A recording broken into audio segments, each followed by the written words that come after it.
आज बना रही हूँ बच्चों के लिए लंच बॉक्स के लिए मैं सब्जी पराठा। तो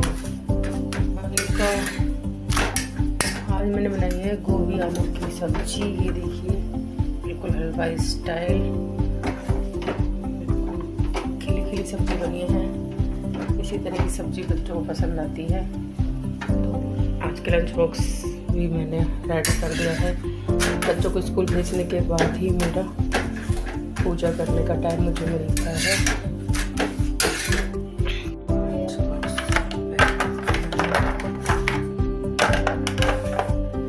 सबके लिए भी मैंने ब्रेकफास्ट रेडी कर दिया। इसको मैं रख देती हूँ हॉट केस में। वो भी आलू की सब्जी के साथ लगता है पराठा बहुत अच्छा। मॉर्निंग में चाय के साथ ये लोग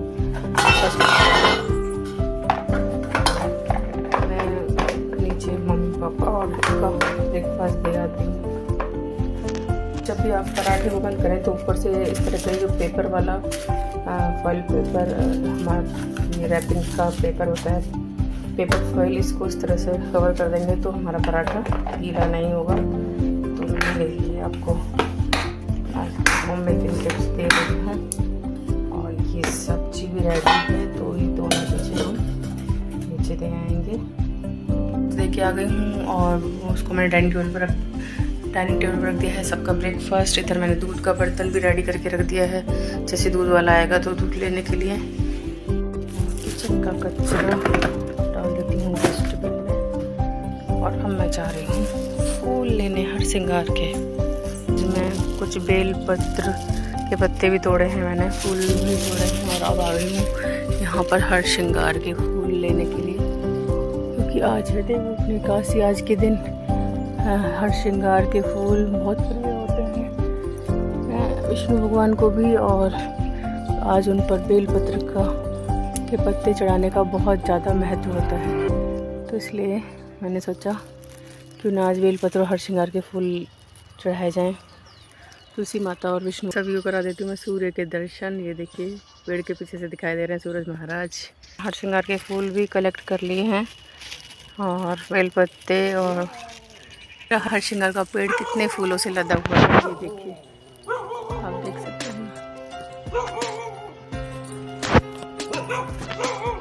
कितने ढेरों फूल इस पे लगे हुए हैं। ये हमारा हर श्रृंगार का ढेर बहुत सारी फ्लावरिंग कर रहा है। इसको कोई खाद नहीं दी है। और आप देख रहे हैं कि उतना ऊपर तक ही फैला हुआ है। ये देखिए ऊपर तक इसमें कितने सारे फूल खिले हैं।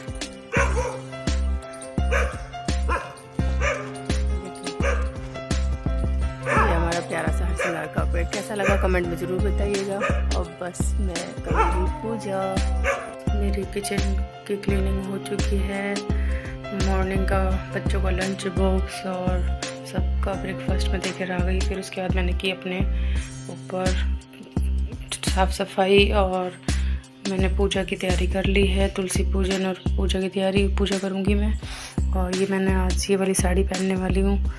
और ये मेरा बैग है। ये मैं बता रही थी आपको कि अगर आप भी विंटर में कपड़ों को रखने के लिए परेशान है तो ये वाले स्टोरेज बैग ज़रूर मंगाएं।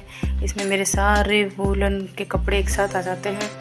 और अलमारियों में भी स्पेस ज़्यादा नहीं हो तो भी आप इनको, इस बैग को इस तरह से रख सकते हैं। तो ये आपके लिए बहुत यूज़फुल रहेगा। पूरी क्लीनिंग हो गई है मेरी किचन की भी, आप देख सकते हैं। और बेडरूम की भी पूरी नीट एंड क्लीन हो गया है। झाड़ू पोछा सब कंप्लीट है मेरा, आप देख सकते हैं। बस अभी मुझे करनी है पूजा की तैयारी। अब थोड़ा सा दूध वाले का इंतज़ार है। तो मैंने दूध की भगोनी पहले ही यहाँ रख दी है। दूध वाला आने वाला है क्योंकि और पूरे कमरे को मैंने ऑर्गेनाइज़ कर दिया है। और इधर मैं टीवी में लगा देती हूँ इस तरह से भजन वगैरह। आज देव एकादशी है तो मैंने एकादशी के कुछ भजन वगैरह इस और कथा वगैरह लगा दिया था टीवी में। फिर आपको दिखाती हूँ।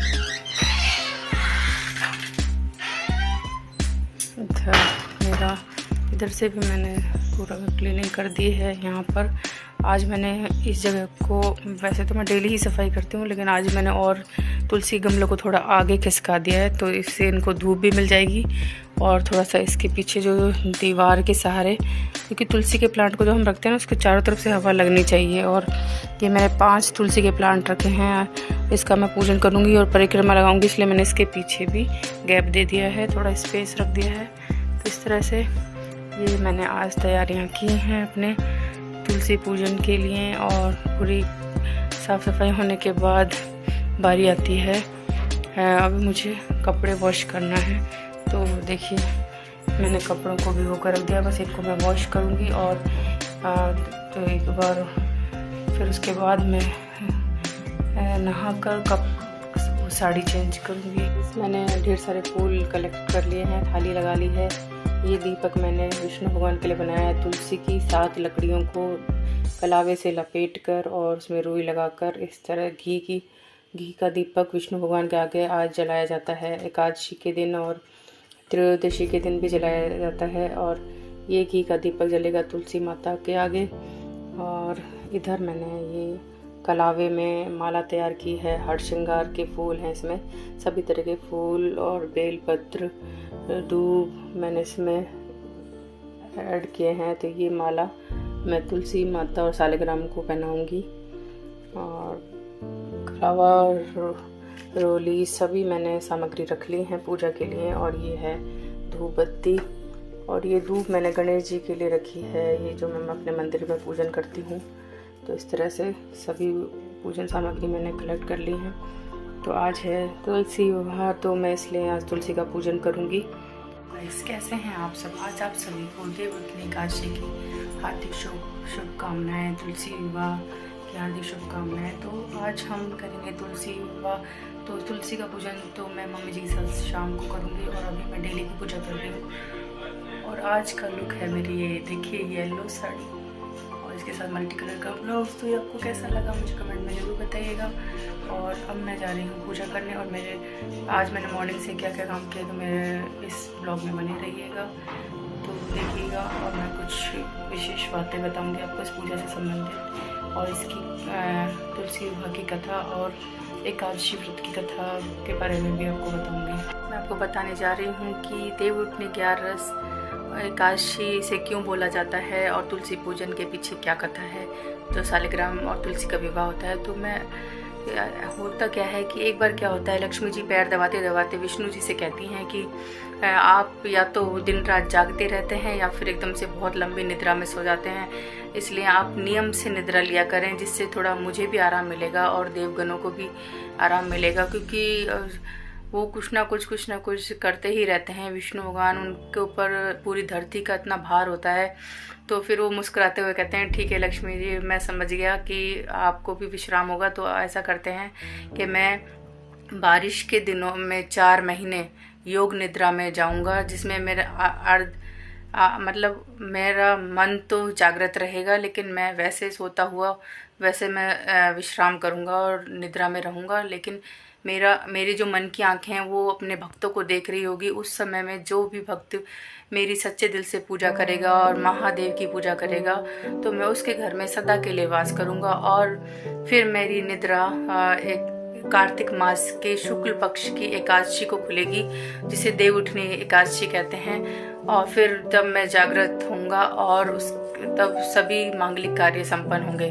तो ये तो थी देवउठनी एकादशी के पीछे कथा। अब मैं आपको बताती हूँ तुलसी पूजन के पीछे क्या रीजन है। तुलसी पूजन के पीछे ये रीजन है कि जो महादेव थे, एक बार क्या हुआ, महादेव की पत्नी पार्वती पर जालंधर नाम के राक्षस की बुरी दृष्टि पड़ती है, और वो उनको पाने के लिए पूरा प्रयास करता है, महादेव से युद्ध करता है बहुत।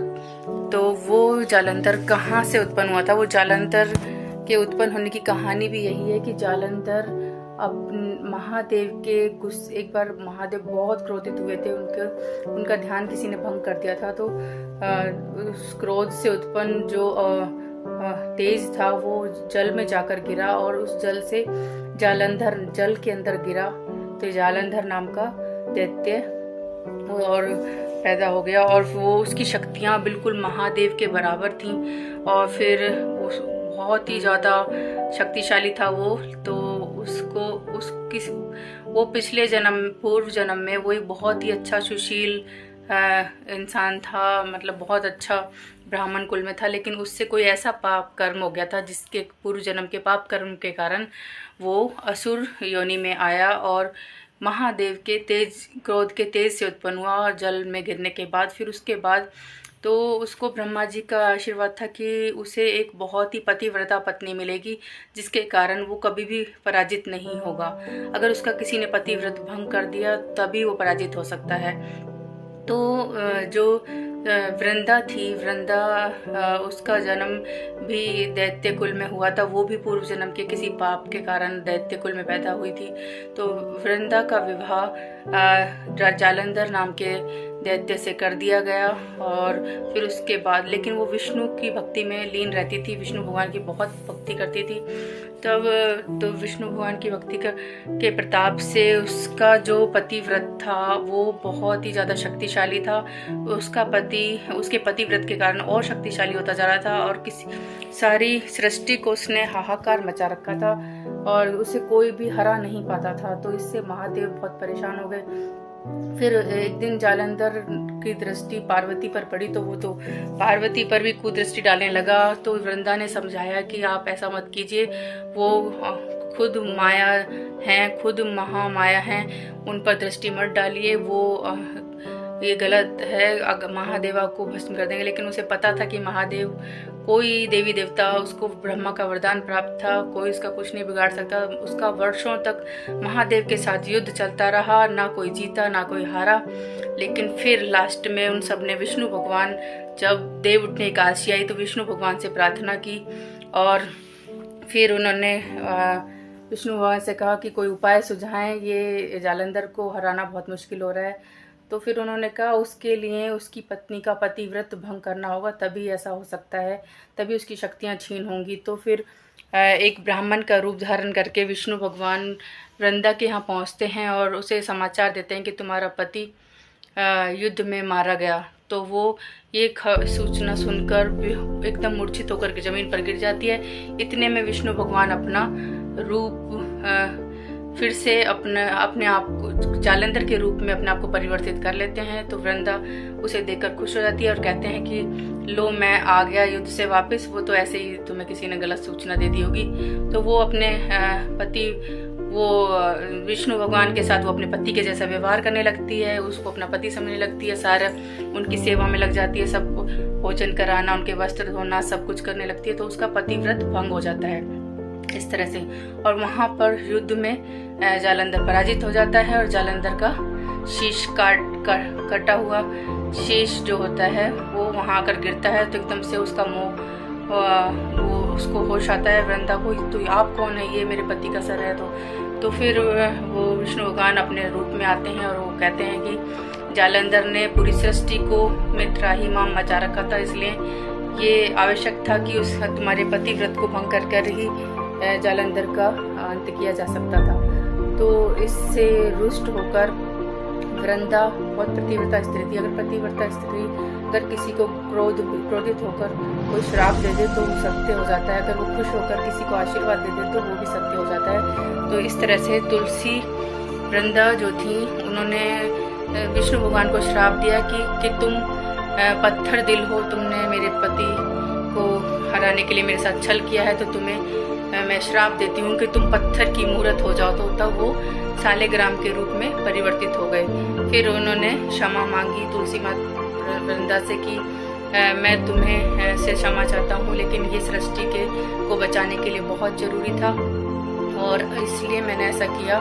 लेकिन मैंने तुम्हें सदा सुहागन रहने का, तुमने मेरी हमेशा पूजा की है, तो मैंने तुम्हें सौभाग्यवती रहने का आशीर्वाद दिया है।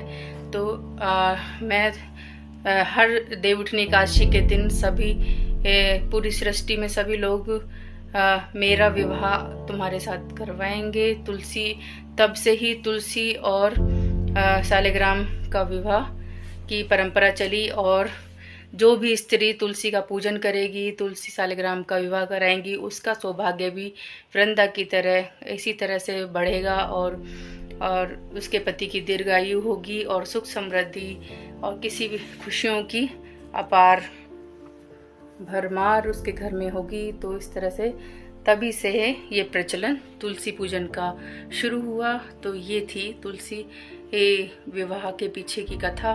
तो इस तरह से तभी से सालेग्राम और तुलसी का पूजन किया जाता है, उनका विवाह किया जाता है और तुलसी को शालिग्राम जी ने अपनी पत्नी के रूप में स्वीकार किया और वो उनको विधवा का कलंक नहीं लगा, वो सदा सौभाग्यवती भव रही। इसी तरह से सभी जो भी मेरे इस वीडियो को देख रहे हैं उन सभी का भी सौभाग्य में वृद्धि हो, तुलसी माता की कृपा बनी रहे। और तुलसी माता की कृपा पाने के लिए आप इस मंत्र का उच्चारण करें। महाप्रसाद जन्मी सर्वसौभाग्य वर्धिनी आदि व्याधि हर नित्यम तुलसी त्वाम नमस्तुते। ओम नमो भगवते वासुदेवाय नमः। देवउठनी एकादशी की आप सभी को हार्दिक शुभकामनाएं, तुलसी विवाह की भी हार्दिक शुभकामनाएं और आप सभी का जीवन सुखमय रहे। Bye bye, thanks for watching, follow for more. Bye bye, फिर मिलेंगे नेक्स्ट वीडियो में।